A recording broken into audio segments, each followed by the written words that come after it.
Welcome back, everyone, to the Doctor Will See You Now. Our consultation this evening carries on with our Tales from the Emerald Isle. Again, as many of you will know, the notion was that although we couldn't host Newcastle Noir in 2020, we were keen to ensure that all those fabulous authors that were billed to appear would at least have a chance to be on screen with us, so that you got a chance to get to know them and hear about their work. And again, that sense of just keeping the Newcastle Noir spirit alive. So it gives me great pleasure to welcome to our session this evening, Sam Blake. Sam, very welcome. How are you doing? I am delighted to be here. Thank you so much for having me. It's really It is very a kind of you to have me on. total pleasure, a total pleasure. And I must confess, I am really sorry that when we invited you to Newcastle Noir this year, I really wasn't aware of your writing. And it's been one of the wonderful things to actually, to host a festival. And when everybody's saying to you, you really must invite such and such a body because, their writing is amazing. Um, and I'm glad that your name was mentioned. It was yes, of course. And then I got to know your work. And so thank you so much for all that you've written Well, and thank how you. pleasure, a pleasure, a pleasure. Um, for anybody who is not familiar with Sam, originally from St Albans in Hertfordshire, but you've lived in County Wicklow for many years now. Is that correct? Yeah, for nearly longer, I think, actually, than I lived in the UK. So, yeah, about 25, 26 years, something like that. Long Ah. time. I still don't have the accent. I haven't managed to pick that up. But yeah, no, been here a long time. Great, great. And I've read that you live in a 200-year-old cottage with an occasional poltergeist. Yeah, we have. Yeah, we do definitely have something that moves things around. It's always when it doesn't happen very often, but you lose something, and then you'll spend an hour or so looking around the house, and you'll go everywhere. And it's not just me that's happened to it; it's other members of the family as well. And you'll come back to a place that you searched and you've walked past 6 times, and the thing will just be sitting there. So yeah, it happens every now and again. It's like they've got a sense of humour and move things around. Whether it's poltergeist or whether it's just us losing things, I don't know. But I'm going with the poltergeist option. I'm going with that as well. I think that is a fabulous story, and I like the fact that it sounds quite a benign poltergeist as well. Just Yeah, plain. definitely got a sense of humour. It's just when you're looking for something and it's usually when you need to go out or something and you need to think quite quickly, and so you go around and you go hunting, and you can honestly hunt from one end of the house to the other and it won't be there, and then you turn around and there it is in front of you, and you know for sure that you looked in that place. So that's definitely the sign.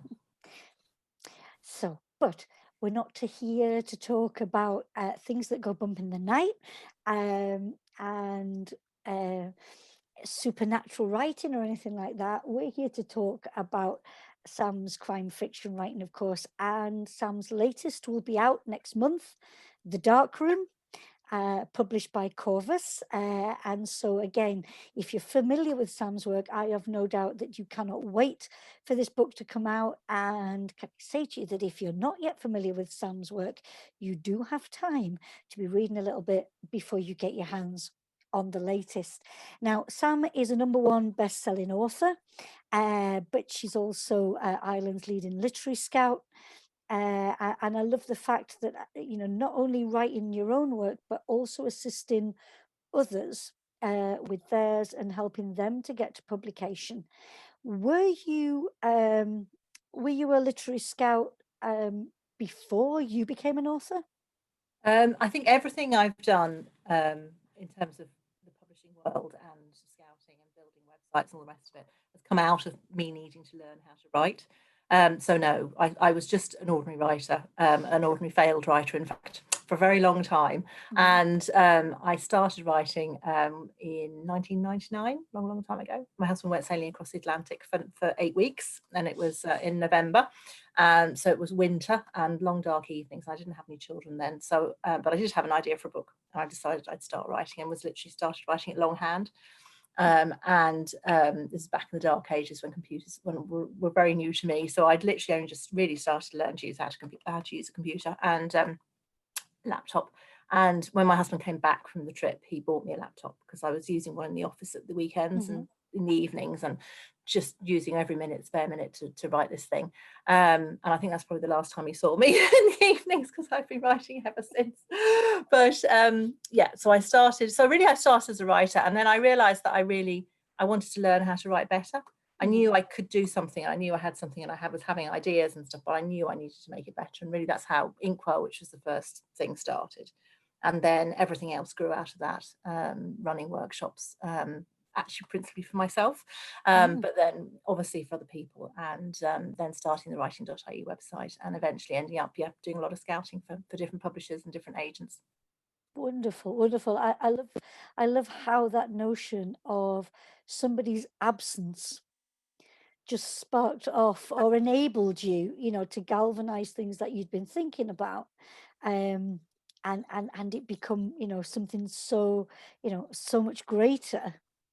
Exactly, it just Um, grew from there. I think it was just, you're dead right. It was that. I haven't really thought about it like that, but it was that opportunity. mm, mm. And not, not that I'm encouraging people at all to, to send their beloveds Pack their away husbands off.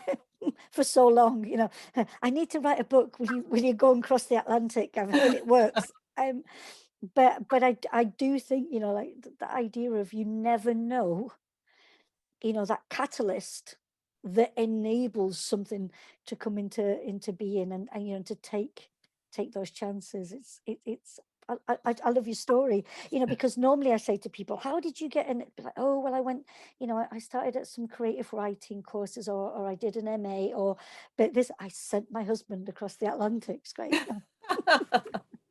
But anyway, so the writing had begun, but it's in 2016 that you publish your debut novel, Little Bones, yeah? Yeah, yeah, definitely. So it took quite a long time, obviously, from 1999 to 2016. And so I suppose in that time I was learning how to write. So Little Bones was actually my fifth book. So I wrote the first really terrible one, which I thought obviously was a bestseller. I mean, absolutely, clearly it was just the best book that had ever been written, and sent it out left, right, and centre, and needless to say, was rejected by everybody on the planet, from everywhere. And then, but the bug had really bitten, so I kept going. And then I think Stephen King talks about a good story being the collision of two unrelated ideas. Mhm. And that's really what happened to me with Little Bones. I heard something on been watching a television documentary actually about a girl who'd gone from Ireland to Manchester, and she'd had a baby. She was pregnant when she left, and she'd had a baby in secret in the middle of the night. And she'd left this baby, the baby had died, and she left it in a suitcase and hid it under her bed. And this idea, I just stuck with me. Just this Mm. strange thing. I think when, Mhm. as a writer, you have light bulb moments when Yes. an idea occurs to you, you hear something, or you have conversation, and that just they sort of store up. So then I was driving home from the airport. This is a long time ago. It was the end of the summer, so I remember it being very hot and sunny in the car. But it was before they built the M50, which is the big road that runs now directly to the airport. So now I'm literally half an hour from the airport, but then I was an hour and a half and like 36 changes of traffic lights. So it took ages. And I was listening to this radio documentary about a playwright who had written the play that saved the Abbey Theatre, really, and it was called The Country Dressmaker. Mhm. And when he died sort of quite destitute in Cable Street, living in a bedsit in Cable Street in Dublin. And he left all his plays in a suitcase on top of his bed. And it was the two suitcases that connected in my mind. And by the time I got back from the airport, an hour and a half later, I don't know how it happened, but there's this girl who the one thing that she really, really wanted was a wedding dress. The thing that he was writing about was the country dressmaker, was the making of the wedding dress. And I'd come up with an idea for a novel called The Dressmaker, as it was then, which was about the bones of a baby being found in the hem of a wedding dress and how they'd got there.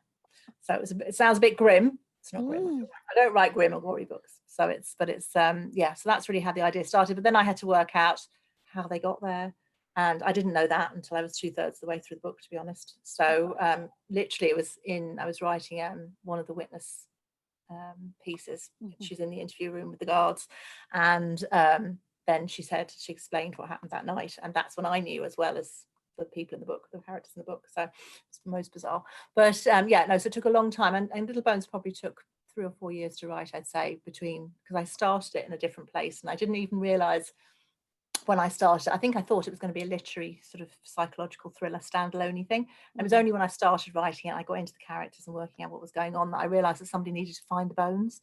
And that's when Kat Connolly arrived on the scene and literally drove up in her Mini, and there she was. Do you know, I think, listening to you speak, there's two things that strike me. The notion of, again, of being receptive, of listening, of seeing what will happen. And also then the idea of, you have a story you begin to write, and again, that idea, that was always the thing of, do you know what you're writing before you begin, or do you begin? And just hearing, that for you, the idea of the story evolved. Totally. Yeah. Yeah, no, it really did. And I'm a plotter and a planner, so I plan Mm. things. I have a plan, and it's all quite detailed. But even, I suppose, the plan for Little Bones probably went through 3 or 4 different iterations before it even got started. For anybody who's watching who is wanting to start writing, literally, I think it's giving yourself permission to change things is really important, because I think one of the things you can do when you're writing is you write it and you think, well, that's it, it's laid down, it's in stone, I can't change it. And obviously everybody talks about rewriting being the thing. So literally in Little Bones, there's a paragraph, I think, in chapter 3, about there's a girl called Zoe in the story who's an artist, and she's in an art gallery, and she's thinking about creating this particular piece of work. And that's one paragraph, and that was the original prologue. So it was about 2,000 words of Zoe creating this piece, and it was the original prologue to the story. And it changed so much, and different things. The opening chapters changed so much as it developed.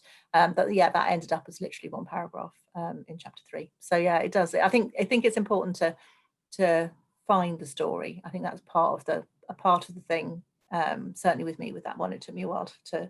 I knew what the story was. I knew where we were going, but I think it's finding it. It's Joseph O'Connor talks about characters sort of floating around in the ether above your head or above writers' heads, and landing on different people. And I think sometimes you have to wait for them when they land. You have to wait and see who they are and listen to them and find your way into the story. And sometimes you don't always get that right. And it's that sort of exploration, I suppose, of character and a story that gives you a book. So yeah, that's how Little Bones started.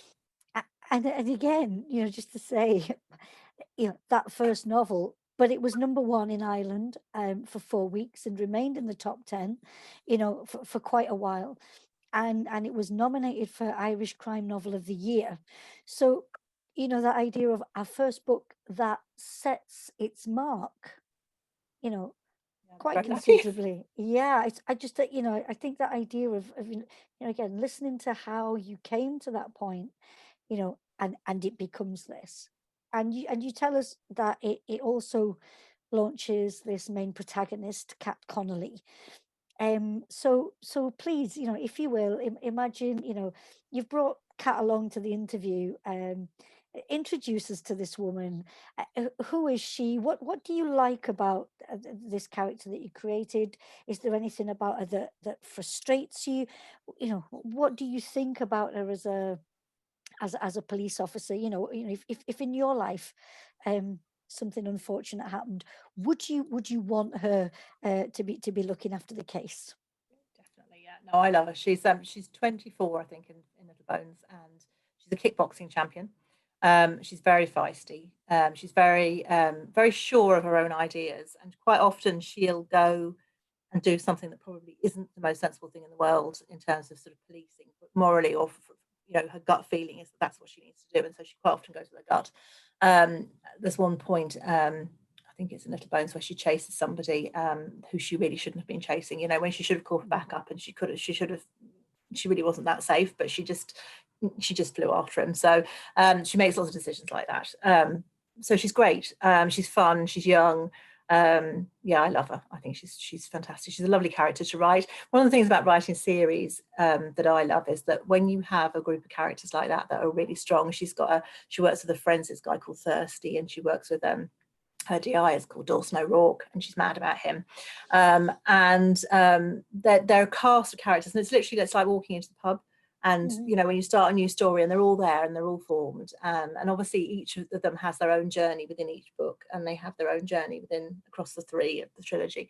But it's great, it's lovely, it's very comfortable to be able to go back. It's just a case of, you know, when you're thinking about each one, thinking about a new plot, and bringing it to those people, and you know how they're going to react in particular circumstances, and the amount of things that she's going to do, that maybe other people wouldn't necessarily do. So yeah, so she's fun to write. Yeah. Mm, mm. Thank you. Now, you told us about the first book and the storyline there, and of course, without giving too much away, books 2 and 3. What are the cases that she's looking at? So in book 2, in Deep Water, her best friend goes missing, and it's an exploration of what's happened to her and where she's gone and why. And in book 3, No Turning Back, a girl is killed, and the body's found right at the very start. And really, it's the case, the investigation is the case of that. I really like complex plots. I'm really interested in plots that challenge you as a reader. So there's always quite a lot of threads of different things happening in them. Hopefully not too many characters, but they're quite complex plots, so they're not straight linear. You know, girl dies, somebody kills her, obviously. But so yeah, so I'm really interested in that. So yeah, so No Turning Back is about the internet, and it's about yeah, this girl that goes missing, and how she yeah, meets a sticky end. But as I said earlier, they're not gory. I don't like I'm not Mhm. really into gratuitous violence. I think I'm not very good at writing that. So so they're not, yeah, they're not horrible reads. They're nice. Yeah, depends what you like, really, doesn't it? Mm. Totally, totally, totally. But I do know, a book club that I'm involved in, and it's interesting because we have people that do like, the gore, Yeah. but I have some very long-standing members who say, it's the writing that, yeah, crime, yes, like solving them, but it doesn't need to be filled. So I totally agree. It depends what you like. But even so, I think good writing, even if maybe non-gory isn't necessarily a scene, I think good writing is there to be had. And again, I would definitely say to people, the Cat Connolly trilogy, if you're looking for a new police procedural to get your teeth into, this is one for you. Can I ask though, without wishing to push you, is it really only a trilogy? Will there be no more of Cat? There might be. We'll wait and see. I never say never. I just Okay. wait and see. So Yeah. I moved. Because you were wondering about why. So Yeah. I moved publisher. So I moved from Bonnier to Corvus, and Mhm. one of the things, the moving process, was that I needed to write a standalone. Yeah. I write a standalone. That's where Keep Your Eyes on Me came from. And Corvus really like Irish books, and they like standalones. So all the books I'm writing for them at the moment are standalones. But no, I love Kat, and I don't think her story's finished. So I know where she goes next, and I've got some ideas worked out. So we'll wait and see. It might be a while before we get back to her, or she might come back into a different book, in a Mhm. different, So I love the idea of creating a world. With all the books, so that if you've read the Cat Connolly books and then you go into the standalones, you'll find little things in them that you'll recognise, the little Easter eggs. And because they're all in the same world, so you feel that you actually are taking a step into this completely fictional place. Mm. Yeah, so there are references to Cat in the next 2 books as well. Wow. Just little Yeah. tiny ones, and different characters, Mhm. and you'll recognize them if you've read them. So that's yeah. But if you haven't, it's not a problem, because you wouldn't It you wouldn't wouldn't know. matter. Yeah, yeah, yeah, yeah. Now, so you mentioned there comes a point where you move publishers.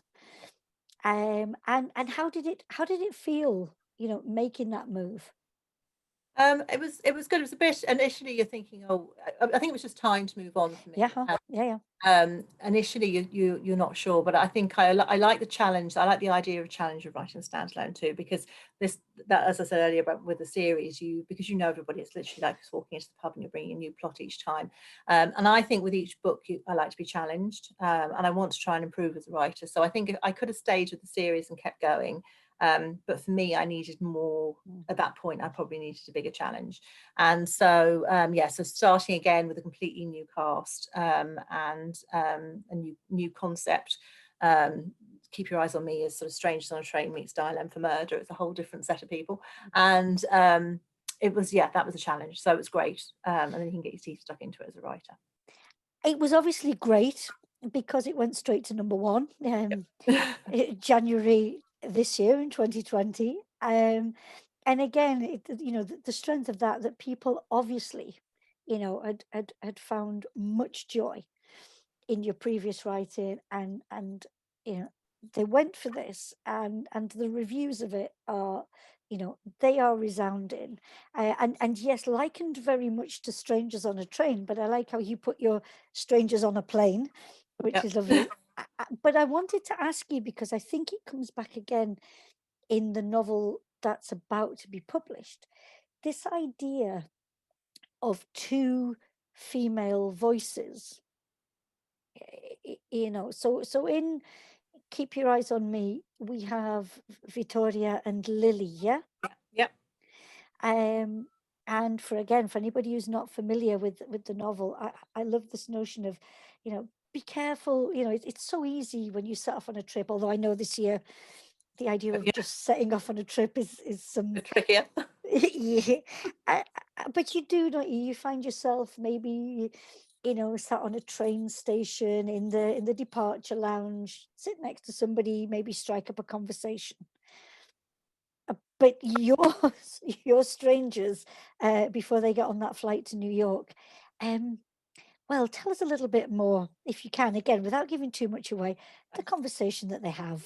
Well, they both have men in their lives, of course, and difficulties. So Victoria is leaving. Well, she's not leaving her husband, but she's going to New York to thrash her husband's credit card because she's just discovered that his latest mistress is pregnant, and she's just having a moment where she just needs to get away, and she's going to go and stay in the best hotel she can find and just go shopping. And so that's her sort of, and she just needs some headspace. So she's on the plane. For that reason. Lily's been offered an amazing job. She's a jewellery designer, and she's just graduated from Central St Martin's in London, and she's been offered this fantastic job with a company that's a bit like Tiffany's, but it's called Number 42 in New York. And they've seen her sort of final year show, and they just love her, and they want her to come and have a chat. And they're paying for the flight, so she's travelling first class. But the night before Lily gets on the plane, her brother turns up at her apartment, and he has managed to lose the family business in a card game, and he's really quite distraught. So he's a lovely guy. He's very, very bright, a little bit depressive, so he has sort of a dark side to him. And he runs the family business, which has been in the family for generations. It's an antique book and print shop in Bloomsbury, and basically, yeah, he's lost the business. And if she's then torn because she can't see how she can take up this job in New York and leave him on his own with no job and no house, because his apartment was above the shop, no job, and the entire family business effectively in ruins because it's been taken over by this swindling person. So she's a bit cross too and very upset. And when the two of them get on the plane, they started to have a chat and discuss their various issues. And by the time they get off the plane, they've worked out ways that they can help each other. Mhm. We go through all sorts of things. We go through forged art and all sorts of the jewelry and hidden antiquities and all sorts of reasons. It's just, yeah, all sorts of things happen.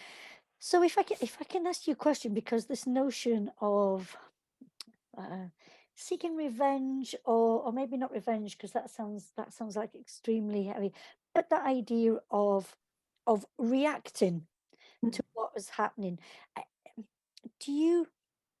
I mean, are you a firm believer that the ends justifies the means?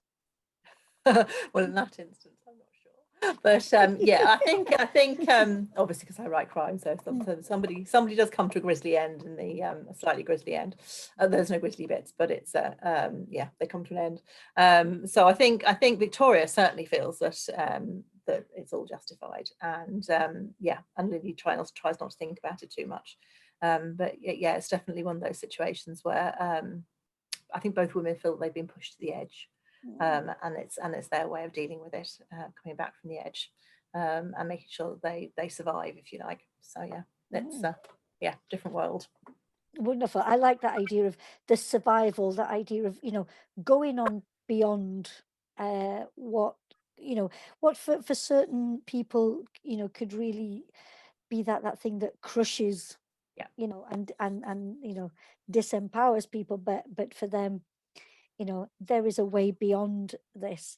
I did want to ask you though, before we come to the novel about to be released, when in writing, those parallel female voices, do you have a trick that enables you to be very, maintaining those clear voices, that they don't mix, and the reader thinks, now who is this? Which one of them is this?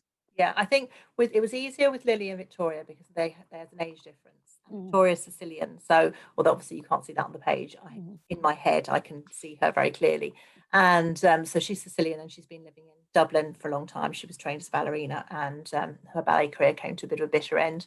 That was also due to her husband, so she had lots of reasons to want to get back to him, mhm, get back at him. And Lily, yeah, is very young and she's just graduated. So I think those two voices were very, very different. And I had a very clear idea of who they were when I was writing them. The Dark Room, which is the one that's coming out, has two women who are very similar ages, and they're both Irish, but both living away. So Rachel lives in London, but she's Irish, and Caroline lives in New York, and she's Irish. So making those two voices yeah, distinct was much more difficult. Yeah, that was a challenge. And I think one of the key things to me is knowing the characters really, really well. So I do a lot of work on character and understanding who they are and what their background is and what their influences are. What their favorite drink is, or mhm, do they drink tea or coffee, and all those types of things. And so I try and keep those things consistent. And as the reader, and hopefully they'll stay then with the reader in the same way that you sit down with a friend and they're always going to yeah, order a latte, that mhm, you remember that about the characters too. So and also it helps. Caroline wears glasses, so she pushes them up her nose quite often, a bit like mine.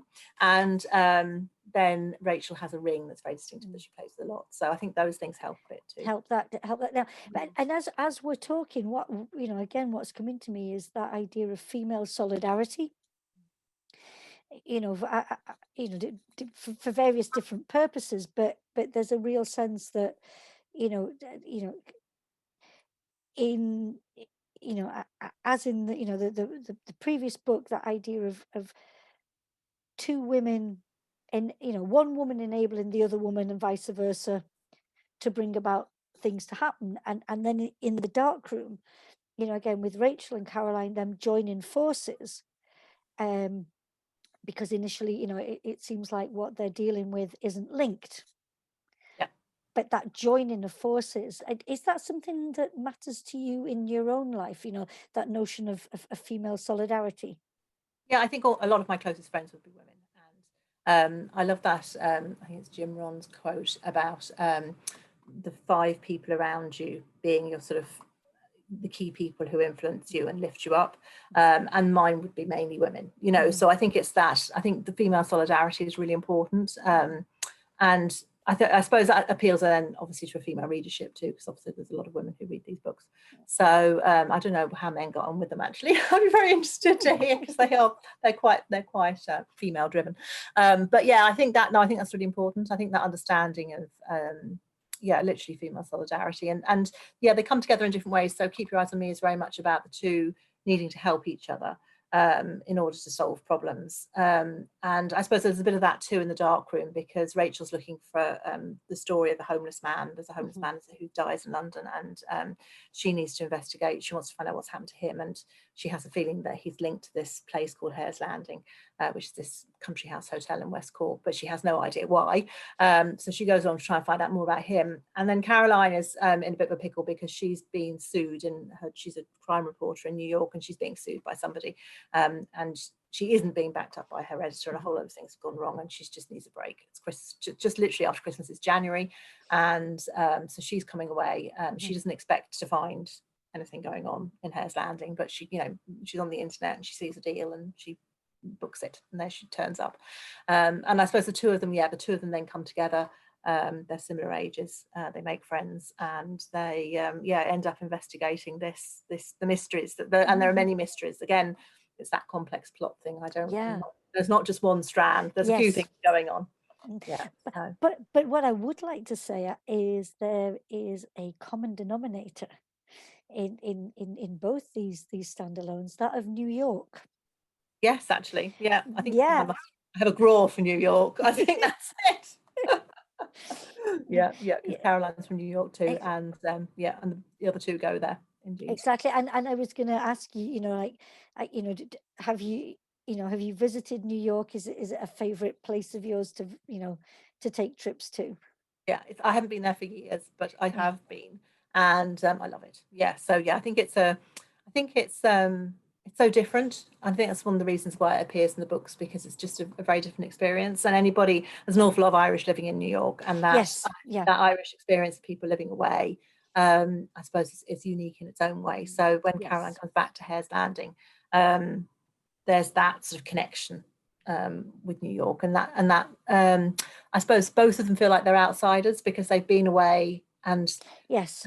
the places they're in, they're sort of outsiders in because they're Irish living in a particular place. But when they come back to Hare's Landing, then they have a shared experience of coming from somewhere else too. So it's that in between thing that can happen when you move away from where you're from. Mhm. You can end up in that sort of in between world, and both of them are like that. And Victoria's like that, I suppose, in Keep Your Eyes on Me too. So there are common themes coming through here Yeah. clearly. Yeah. Yeah. And they, they are beautiful themes. But just looking at place, um, so for the trilogy, it was a fictional place that you created, yeah? Yeah, there's a trilogy is set around Dunleary and it's Yeah. all real places, but Yeah. it's completely fictional. Keep Your Eyes on Me, and again, that's a publisher decision.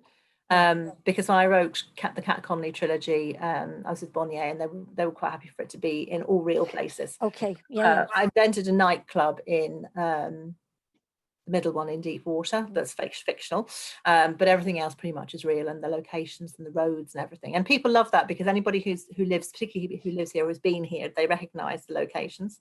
And Keep Your Eyes on Me, I had to change the names of everything, but if you know London and you know Bloomsbury, then you'll recognize an awful lot of the locations, Mhm. because a lot of it's set around London.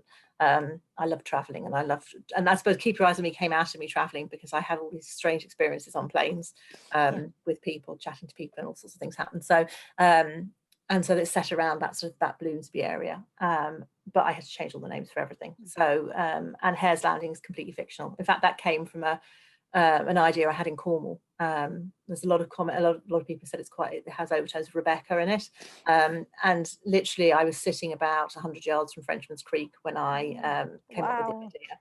So there's definitely overtones of Rebecca that you'll recognise if you're familiar with Rebecca, in the dark room. So yeah, again, a different approach, but yeah, similarities.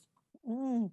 And so the next to the last point that I'd like us to talk about is, again, these two standalones seem to have a sense of,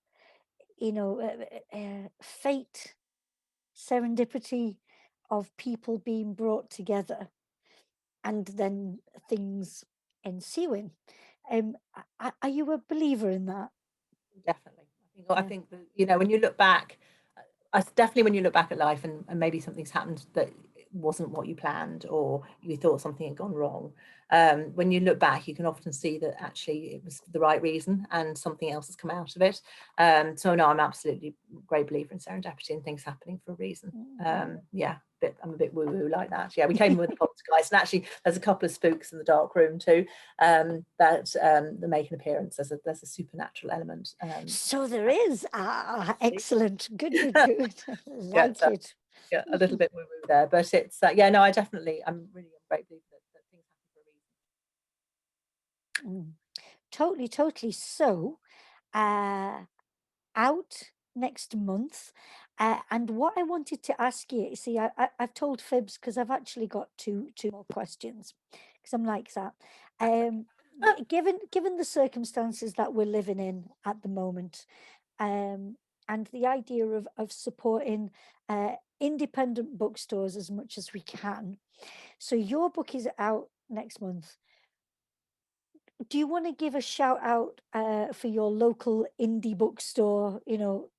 So that anybody in the area where you are, you would recommend that they order it from where? Oh yeah, we've some fantastic indie bookshops around here, actually. Yeah. Actually, it's out the 7th of January, so it's nearly next week now by the time Mm. people see this. Yeah. So the Village Bookshop in Greystones is very local to me. And there's also a fantastic indie bookshop called the Gutter Bookshop. There's one in Dorking, which is a lot of the stories are set around Dorking, and one in Temple Bar in town. There are some really amazing ones, actually. There's lots. And I've got, anybody's in the UK, I have a page on bookshop.org. Yeah. So Great. pop over to there, look up Sam Blake, and you can see, and that'll link in the books to your local indie, because there'll be people around you too. Excellent, excellent. Yeah, because I think, as we continue, um, to face what we need to face, I think, books over these last 9 months have more than ever provided that opportunity to escape of release from feeling trapped. So again, that idea of supporting, those local bookstores that keep us provided with that. And my last question to you, Sam, is okay, so the book comes out next week, but I presume that you are well on the way with something else. Am I correct? Yeah, I actually have finished it. I sent it just before Christmas to my agent to have a read. Hmm. Well, obviously he's not reading it over Christmas, but yeah, so there's a new book that's not actually scheduled until January 2022. And it's called, at the moment, it's called Remember My Name. And again, it's about two women of completely different ages this time. So yeah, there's more. I think there's some of the themes people will recognize from the standalones, I think probably come through in that one too.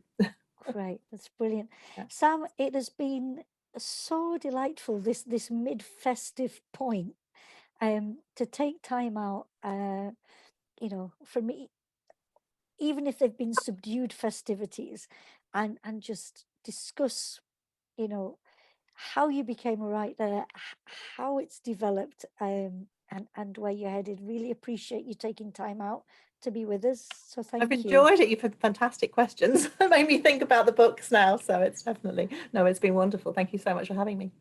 Total pleasure, and just wish you all the very best, and look forward to the day when we can do this face to face. Absolutely. Do it in person would be great. Thank you so much. Totally.